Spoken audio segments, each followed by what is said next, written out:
certified most accurate. Now your TV5 First Alert forecast. Well, we kick off our weekend with a few snow showers today. They are expected to be scattered, so I think we'll get a break from time to time, but it seems like today will be our more active wet weather day before tomorrow quiets down a little bit. I think we also have a slightly better chance at some sunshine mixing in there on Sunday, though I do think clouds will also be involved at times as we wrap up the weekend. Both days, temperatures are expected to be in the mid-20s, so a little bit warmer than we've been for much of this week. Below average once again, but we should see a chance to be above average towards the middle and end of next week. Your zone by zone forecast for today, everyone pretty much in the same boat with those scattered snow showers, mostly middle 20s along our I-69 corridor, a mix of lower and middle 20s. If you look towards the thumb, winds westerly 5 to 10 in most areas, but I think the gusts in the thumb could be near 20. As we take a look at our central zones, mostly middle 20s here, northwesterly areas lower and middle 20s, and then our northeasterly zones, a bit of a mix between the low and mid 20s. All locations getting a chance for those snow showers. Here's how it breaks down. We've got a dry start to the day. Once we get to the afternoon, that clipper system starts moving in. We've got snow developing across the area at times right through the evening. Notice the coverage here pretty broken at times. So again, I don't think this is a constant thing, but plan on the chance being there through the early parts of the evening. Once we get past about 9 o'clock or so, I think things really start fizzling out. We'll have a chance to clear out just briefly, but then clouds eventually return as we go into Sunday with occasional breaks for sun.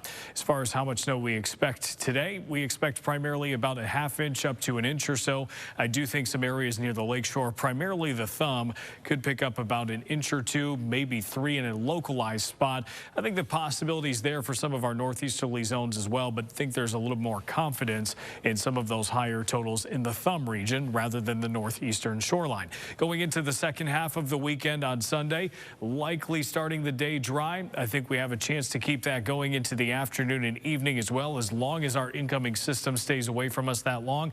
Once we get closer to the late evening hours, we really start to cloud up again, and then by midnight or so, you're starting to see snow return to the area. This will be well underway before we get to the Monday morning commute, but those earlier commutes between about 4 and 5 o'clock, the snow is expected to be coming down by that point.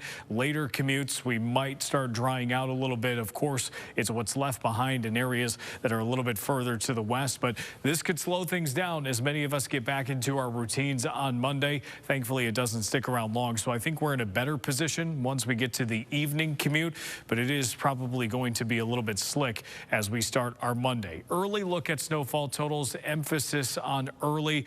I think we're looking at least about an inch or two, maybe as much as 3 or 4 further to the north and west. What I will tell you about these snowfall totals, these systems are still shifting around a little bit, and so this one I think could have a tendency to move around a little bit before we get to Monday morning. So again, early look here, but don't be surprised if this shifts north a little bit and some of these numbers change. I think regardless of what it does, I think we'll at least get something into Monday morning, making things a little slippery as we start next week. Your Saturday evening planner shows that temperatures start to drop into the low 20s pretty quickly after we get towards the late evening hours, and the snow showers will drop off as well. Your lows going into Sunday morning, mostly in the teens. As far as your forecast goes on Sunday afternoon, middle to upper 20s, so a little bit warmer as we wrap up the weekend. And long term, it seems like our temperatures will lean above average towards the middle of the month. Your TV5 First Alert 7-day forecast shows 40s by the end of next week. That does come with a little rain. Right now, not expecting a major flooding threat or anything like that, but we will keep an eye on it towards the end of next week. Stay with WNEM TV5 on air, on the go, and online for more news and weather updates.